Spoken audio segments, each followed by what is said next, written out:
Hi friends, welcome to AVS Telugu vlogs. మన యొక్క AP రాష్ట్ర వ్యాప్తంగా ఉన్నటువంటి పెన్షన్ లబ్ధిదారులు ఎవరైతే ఉన్నారో ఎన్టీఆర్ భరోసా పథకానికి సంబంధించి మన యొక్క పెన్షన్లను రీవెరిఫికేషన్ అయితే చేస్తున్నారండి. సో వీళ్ళకి షాకింగ్ న్యూస్ అనేది చెప్పాలి. ఈ రీవెరిఫికేషన్ ఏంటంటే పెన్షన్ తీసుకుంటున్న లబ్ధిదారులు కరెక్ట్ ఇన్ఫర్మేషన్ ఇచ్చి పెన్షన్స్ అనేది తీసుకుంటున్నారా లేదా అని తనిఖీ చేస్తున్నారు. సో ఈ పెన్షన్స్ అనేది రీవెరిఫికేషన్ అయిన తర్వాత వాలంటీర్స్తో అయితే ఈ వెరిఫికేషన్ జరగబోతుందండి. సో ఈ జూలై నెలలో ఎంతమందికి పెన్షన్లు అనేది వస్తాయి, ఎంతమందికి రావు మనం చూసుకుందాం. సో ఫ్రెండ్స్, మన ఛానల్ని మొదటిసారి చూస్తున్నట్లయితే సబ్స్క్రైబ్ చేసుకోండి. గవర్నమెంట్ నుంచి వచ్చే ప్రతి చిన్న అప్డేట్ ఎప్పటికప్పుడు నేను మీకు తెలియజేస్తూ ఉంటాను.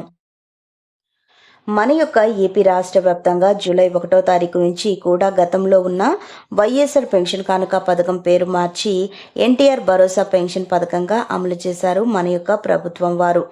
అయితే ఏపీ ప్రభుత్వం వారు కీలక ప్రకటన చేసింది. పెన్షన్లు ఇప్పటి వరకు ఎవరైతే తీసుకుంటున్నారో వారి పెన్షన్లను తనిఖీ చేస్తామని, వారి పెన్షన్లు పరిశీలించి ఎవరైతే అర్హత లేకున్నా పెన్షన్లు తీసుకుంటున్నారో అలాంటి వారి పెన్షన్లు కూడా తీసేస్తామని అధికారులు ఆదేశాలు జారీ చేశారు.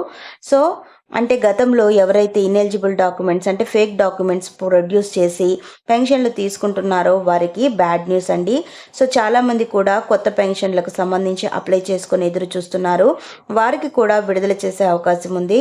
అది కూడా ఆగస్టు నెలలో అమలు చేయొచ్చు. అలాగే కొత్త గవర్నమెంట్ వచ్చింది కాబట్టి కొత్తగానే అన్నీ మొదలు పెడతారు కదండి. అయితే గతంలో 1000 చదరపు అడుగుల కంటే భూమి ఎక్కువగా ఉన్న, 4 వీలర్ ఉన్న, 300 యూనిట్ల కంటే కరెంటు బిల్లు ఎక్కువ వచ్చిన పెన్షన్లు అనేది తీసేసేవాళ్ళు. సో ఇప్పుడు అవన్నీ తీసేసే ఆలోచనలో అయితే ఉన్నారండి. సో అలాంటి రూల్స్ ఏమీ లేకుండా తీసేస్తున్నట్లుగా తెలుస్తోంది. సో లబ్ధిదారులకు పెరిగే అవకాశాలు కూడా ఎక్కువగా ఉందండి. పెన్షన్లు తీసుకునే వారి సంఖ్య ఎక్కువ పెరిగే అవకాశం అయితే ఉంది.